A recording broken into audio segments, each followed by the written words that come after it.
ഐഫൻസ് ഇപ്പം ഇന്നത്തെ വീഡിയോ എല്ലാവരും തമ്മിൽ കണ്ടിട്ടുണ്ടാവും. വളരെയധികം ദുഃഖത്തോടാണ് ഇപ്പോൾ സംസാരിക്കുന്നത്. കഴിഞ്ഞ 2 ആഴ്ചയ്ക്കുള്ളിലാണ് അമൽ ജാസി മരണപ്പെട്ടത്. എല്ലാവരും അറിഞ്ഞിട്ടുണ്ടാവും. കഴിഞ്ഞ ആഴ്ച ആയിരുന്നു അവരുടെ ഏഴ് കഴിഞ്ഞു, 3 കഴിഞ്ഞു, 7 കഴിഞ്ഞു.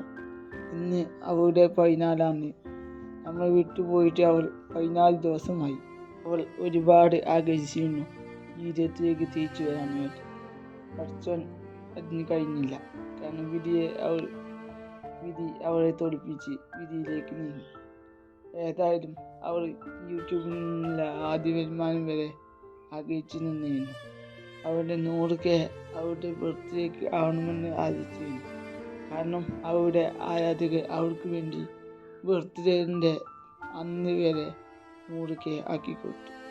ഏതായാലും ഇപ്പോൾ അവരുടെ ചാനലിന് 2 ലക്ഷവും, അതുപോലെ തന്നെ അവൾ ചികിത്സ ചെയ്യുന്ന ടൈമിൽ എറണാകുളം ഹോസ്പിറ്റലിൽ കഴിഞ്ഞ ടൈമിലായിരുന്നു അവരുടെ യൂട്യൂബിൻ്റെ ഫസ്റ്റ് വരുമാനം വരുന്നത്.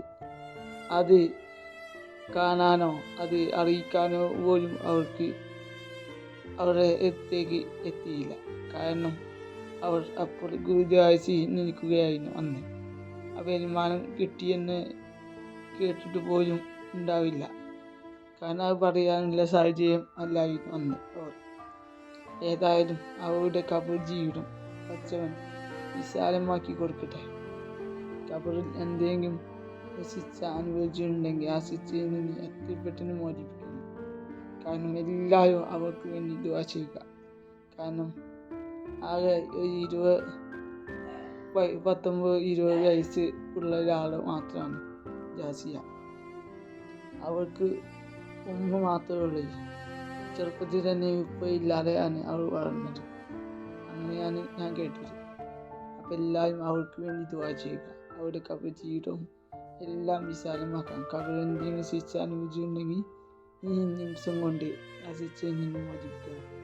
അതുപോലെ ഉമ്മാൻ്റെ ആകെയുള്ള മോളായ ജാസിയക്ക് വേണ്ടി അവരുടെ ഉമ്മ ശ്രമം കൊടുക്കട്ടെ പഠിച്ചവൻ.